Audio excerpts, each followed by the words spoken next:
Assalamualaikum warahmatullahi wabarakatuh. Selamat pagi untuk semuanya, sehat sentosa bagi kita semua. Kami dari kelompok 7 akan mempresentasikan mengenai ganggang. Perkenalkan, nama saya Fahmi Ibrahim. Perkenalkan, nama saya Abdul Zikri. Perkenalkan, nama saya Aulia Febrianti. Perkenalkan, nama saya Sefatullah Ramadhani. Perkenalkan, nama saya Nova Andriani. Perkenalkan, nama saya Jessica Rahnadia. Perkenalkan, nama saya Karyawandari. Klasifikasi ganggang yang pertama yaitu ganggang merah atau Rhodophyta. Rhodophyta termasuk ke dalam kingdom Protista, divisi Rhodophyta, dan kelas Rhodophyceae. Rhodophyta bersifat multiseluler, eukariotik, dan autotrof. Dinding selnya terdiri dari komponen yang berlapis-lapis yang berbentuk helaian atau menyerupai pohon, memiliki pirenoid untuk menyimpan hasil fotosintesis, dan memiliki pigmen phycoerythrin yang dominan, klorofil A dan B, karotenoid, dan phycocyanin. Contoh dari Rhodophyta yaitu Eugema spinosum, Conus crispus, dan Gracilaria sp.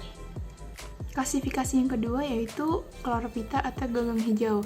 Ganggang hijau termasuk ke dalam kingdom Plantae, divisi Chlorophyta, dan kelas Chlorophyceae. Chlorophyta bersifat eukariotik, autotrof, dan mengandung klorofil. Ganggang hijau adalah makhluk bersel satu yang berbentuk lembaran, benang, dan berkoloni. Ganggang hijau memiliki rongga pirenoid yang berfungsi sebagai cadangan makanan. Contoh dari Chlorophyta yaitu Volvox, Pediastrum, dan Hydrodiction. Klasifikasi ganggang biru, Cyanophyta. Kingdom Monera, divisi Cyanophyta, kelas Cyanophyceae. Nah, Cyanophyta ini bersifat prokaryotik dan autotrof dengan struktur sel yang mirip bakteri gram negatif. Nah, Cyanophyta ini memiliki ciri utama yaitu dinding selnya mengandung lapisan peptidoglikan yang tipis. Bentuk tubuh Cyanophyta terbagi menjadi dua, yaitu multiseluler dan uniseluler. Contohnya, Oscillatoria, Rivularia, dan Microcoleus. Kemudian ada klasifikasi ganggang coklat, yaitu Phaeophyta, kingdomnya Protista, divisinya Heterocontophita, dan kelasnya Phaeophyceae. Nah, Phaeophyta ini bersifat eukariotik, autotrof, dan multiseluler. Nah, ganggang coklat ini memiliki gelembung-gelembung udara yang berfungsi sebagai pelampung dan memiliki cadangan makanan berupa laminarin. Phaeophyta memiliki pigmen klorofil A, C, violansantin, B karotin, diadinosantin, dan xanthophyll. Contohnya adalah Fucus vesisolus dan Sargassum silocosum. Sistem reproduksi pada ganggang. Yang pertama yaitu sistem reproduksi pada ganggang merah.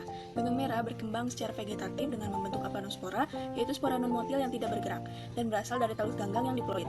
Selanjutnya, spora tersebut akan tumbuh menjadi ganggang merah baru. Pada ganggang merah, perkembangbiakan aseksual secara fragmentasi jarang terjadi. Selain itu, ganggang merah juga dapat bereproduksi secara generatif, yaitu dilakukan dengan peleburan antara gamet jantan yang tidak memiliki alat gerak atau spermatium dan ovum. Gamet jantan tersebut dibentuk dalam spermatamium dengan gamet betina dibentuk dalam carpogonium. Selanjutnya yaitu sistem reproduksi pada ganggang hijau. Secara vegetatif, ganggang hijau bereproduksi dengan pembentukan zoospora, pembelahan biner, dan fragmentasi. Yang mengalami pembelahan biner yaitu ganggang yang bersel satu atau uniseluler. Ganggang hijau yang berkembang biak secara fragmentasi dilakukan oleh ganggang berbentuk benang atau yang berkoloni. Secara generatif, ganggang hijau mengalami anisokami, dan setelah terjadi perkawinan akan menghasilkan suatu zigot yang selanjutnya akan tumbuh menjadi ganggang yang baru. Selain itu, ada pula ganggang hijau yang bereproduksi secara konjugasi, yaitu perpaduan dua gamet yang membentuk zigospora. Zigospora ini tidak memiliki alat gerak sehingga tidak dapat berpindah tempat. Yang ketiga yaitu ganggang biru atau cyanobacteria. Ganggang biru mengalami reproduksi secara vegetatif dengan pembelahan biner, fragmentasi, dan pembentukan endospora. Pembelahan biner dapat terjadi pada cyanobacteria uniseluler maupun multiseluler yang berbentuk filamen atau benang.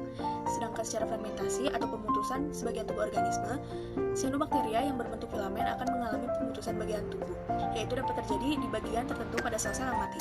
Filamen hasil pemutusan disebut homogonium. Selanjutnya itu pembentukan endospora, di mana terjadi bila kondisi lingkungan kurang menguntungkan, misalnya pada kondisi kekeringan.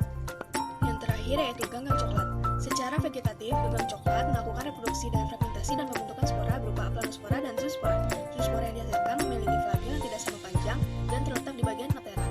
Sedangkan secara generatif, ganggang coklat bereproduksi secara isogami, anisogami, dan hoogami. Kondisi yang paling sesuai untuk pertumbuhan ganggang yang pertama suhu yang terlalu rendah mampu menyebabkan penurunan pertumbuhan. Jika terlalu tinggi akan mengakibatkan rusaknya enzim dan hancurnya mekanisme biokimiawi. Suhu paling sesuai untuk pertumbuhan makroalga pada daerah tropis adalah 15-30 derajat Celcius. Ambang batas suhu untuk pertumbuhan alga hijau, coklat, dan merah adalah 34,5 derajat Celcius. Yang kedua, terdapat kecerahan air. Tingkat kecerahan air yang rendah dapat menurunkan nilai produktivitas perairan. Tingkat kecerahan air untuk aktivitas fotosintesis dari ganggang pada umumnya berkisar antara 0,6 sampai 5 meter atau dapat lebih. Selanjutnya, salinitas. Salinitas yang terlalu tinggi atau terlalu rendah akan menyebabkan gangguan pada proses fisiologis ganggang. Salinitas sebesar 33 sampai 34 ppt. Salinitas alami untuk biota laut merupakan salinitas yang paling sesuai dan diperbolehkan terjadi perubahan sampai dengan kurang dari 5% salinitas rata-rata musiman. Pertama, terdapat arus. Arus dapat mempengaruhi pergerakan air. Nutrien-nutrien yang terbawa arus dapat terdistribusi dan diserap melalui talus. Kecepatan arus ideal untuk pertumbuhan ganggang adalah 20-40 cm per detik, dan lebih dari 40 cm per detik dapat merusak konstruksi budidaya dan mematahkan ganggang. Kelima, terdapat pH. Pertumbuhan ganggang dapat berlangsung terus-menerus pada kisaran pH 7-8. Kisaran pH kurang dari 6,5 akan menekan laju pertumbuhan, bahkan pH kurang dari 9 merupakan kisaran optimal dalam suatu perairan. Umumnya pH air laut relatif stabil berkisar antara 7,5 sampai 8,4. Selanjutnya, terdapat oksigen. Ganggang dapat tumbuh pada kadar oksigen terlarut yang berkisar antara 5 sampai 6 mg per liter. Secara umum, nilai ambang batas oksigen terlarut dalam kehidupan biota laut adalah lebih dari 5 ppm. Yang ketujuh, terdapat fosfat. Fosfat merupakan salah satu zat hara yang dibutuhkan dan mempunyai pengaruh terhadap pertumbuhan dan perkembangan hidup organisme di laut. Standar baku mutu senyawa fosfat untuk biota laut sebesar 0,015 mg per liter. Terakhir, terdapat nitrat. Nitrat juga merupakan senyawa kimia yang berfungsi sebagai nutrisi dalam air laut. Kandungan nitrat yang normal di perairan laut umumnya berkisar antara 0,001 sampai 0,007 mg per liter. Standar baku mutu senyawa nitrat untuk biota laut sebesar 0,08 mg per liter. Sedangkan jika kadar nitrat lebih dari 3,5 mg per liter dapat membahayakan perairan. Beberapa manfaat ganggang secara umum itu seperti Laminaria sp sebagai pengental dalam industri lem, tekstil, pelapis kertas, dan pasta gigi. Mikroalga sebagai bahan bakar, Chlorella untuk meningkatkan daya tahan tubuh, memperbaiki pencernaan, dan menurunkan tekanan darah tinggi. Laminaria digitalis dan Macrocystis pyrifera sebagai penghasil iodium untuk mengobati penyakit gondok. Laminaria sp juga sebagai bahan pembuatan pil, tablet antibiotik, dan salep. Kemudian Agardiella itu digunakan sebagai obat pencahar atau laksatif.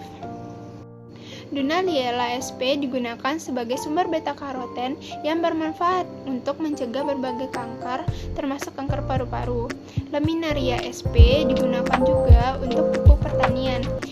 Eucheuma spinosum dan Agardiella digunakan sebagai dasar pembentukan gel untuk media biakan mikrobiologis serta fase padat pada elektroforesis gel. Laminaria lavaniaea digunakan untuk makanan ternak karena banyak mengandung kalium. Plastik banyak digunakan sebagai tempat untuk mengolah, menyimpan, atau mengemas makanan.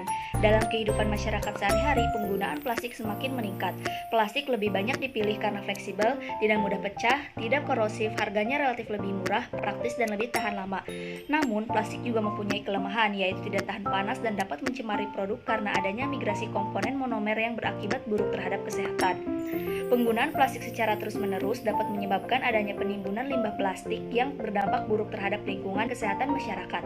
Plastik yang digunakan merupakan polimer sintetik berasal dari material polietilen, polipropilen, ataupun polivinil klorida yang tidak dapat terdegradasi oleh mikroorganisme di lingkungan. Plastik biodegradabel adalah plastik yang dapat diuraikan kembali oleh mikroorganisme secara alami menjadi senyawa yang ramah lingkungan. Alginat dari alga coklat bisa dimanfaatkan sebagai polimer alami untuk pembuatan plastik ini. Di dalam alginat alga coklat mengandung polisakarida yang terdiri dari D-manurinic acid dan L-gulurinic acid yang merupakan asam karboksilik.